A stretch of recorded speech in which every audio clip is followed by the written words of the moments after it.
Good evening, it's wine o'clock. Today's video is all about Prosecco. I want to tell you what makes a good Prosecco, what makes a bad Prosecco. So in this video, I'll be telling you about the different styles of Prosecco and what to look out for when you're actually going to buy a bottle of the nation's, in fact, probably the world's favourite fizz after champagne. Prosecco, it's quite interesting because it's not as simple as just buying a bottle of sparkling wine. There's lots of different styles to it, and so I'm going to break this up into 3 different videos, and I'm going to explain all of the different types in it, and what you can expect with a bottle of Prosecco and what to avoid. So keep an eye out for the follow-up videos that obviously pass after this particular one. I'll be doing them over the next few days, so this is the first one today.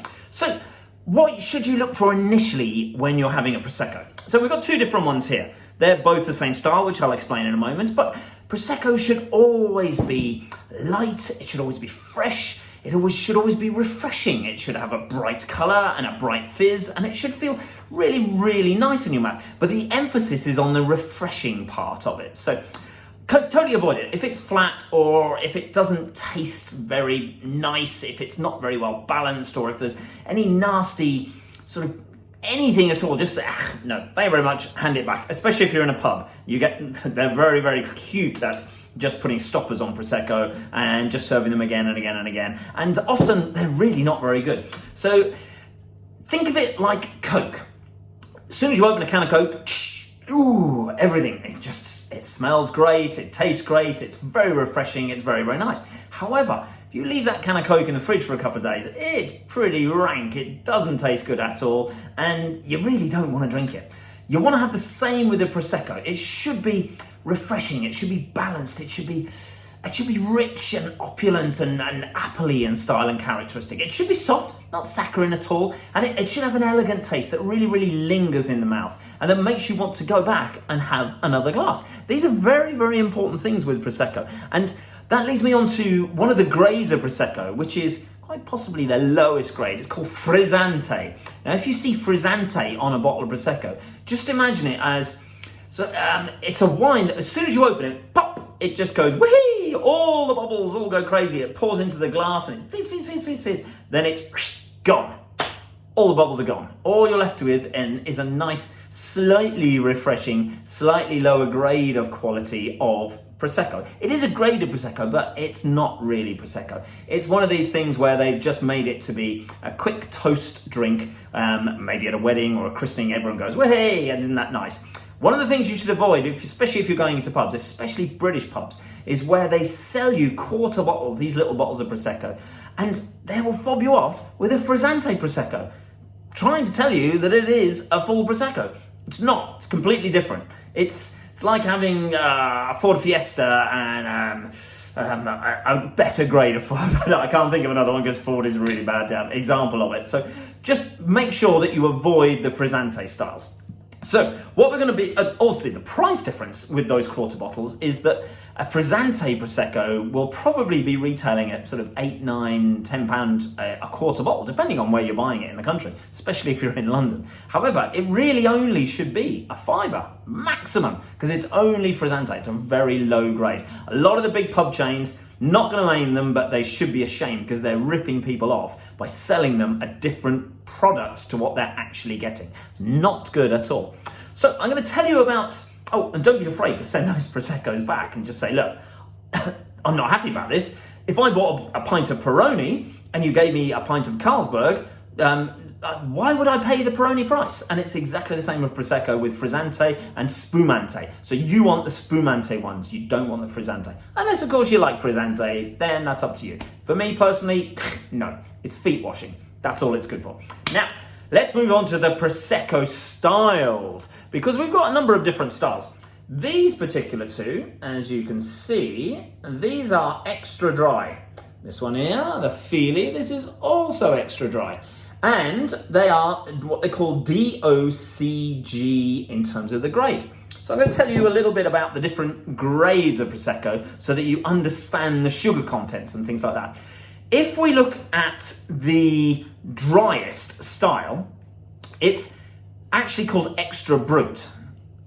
That's got about 6 litres of sugar, 6 grams of sugar per litre. and that's called Extra Brut. Now, the next driest is Brut, and that has got around 12 grams of sugar per litre. The next one after that, bizarrely, is called Extra Dry. It's actually not that dry, even though it's called Extra Dry. It's actually quite semi-sweet, and that's got between 12 and 17 grams of sugar per litre. The next one after that, bizarrely, so you've come from Extra Dry, which actually isn't dry, you actually then go to Dry, which actually isn't dry at all. It's actually sweet, or semi-sweet again. And that's got between 17 and 32, 33 grams of sugar per litre. Now, then we go to Demi-Sec, which is actually really quite sweet. But it isn't the sweetest. The sweetest is actually the Doux, D-O-U-X, which is actually hardly ever produced, luckily, because it's going to be over 50 grams of litre. The Demi-Sec is between 32 and 50 grams of litre per litre. So the important thing to remember with that is that in a glass of orange juice, you've got about the same grams of sugar less grams of sugar than you have in the average glass of Prosecco. So don't be too worried about the calorific content in Prosecco, because it's actually quite good. You can drink it. It's not going to whack on loads of weight unless you drink an awful lot of it, and then you're just going to be having all the extra calories because they will be dead calories. Because even though I'm a wine salesman, I recognise what happens with wine. It's regarded as an empty calorie. It's great for you in other ways, but calorific, maybe not so good. So what are the different types? So I mentioned the DOC. This is Denominazione di Origine Controllata. That basically means that it's from a designated area that's controlled. Now, the Prosecco growers are very, very protective of that. They want only Prosecco to come from that particular area. A bit like in Champagne, where Champagne can only be made in the Champagne region of France. Exactly the same in Italy. The next grade, which is the very, very best grade, is a DOCG, which is Denominazione di Origine Controllata Garantita, which basically means that it's from guaranteed areas that produce superior Prosecco.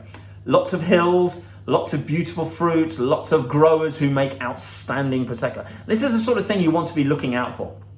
Three main growing areas within the DOCG are the Conigliano, the Val d'Orbiadene, and the Azolla. Azolla you don't really see very much in the UK, but believe me, it is still very, very good.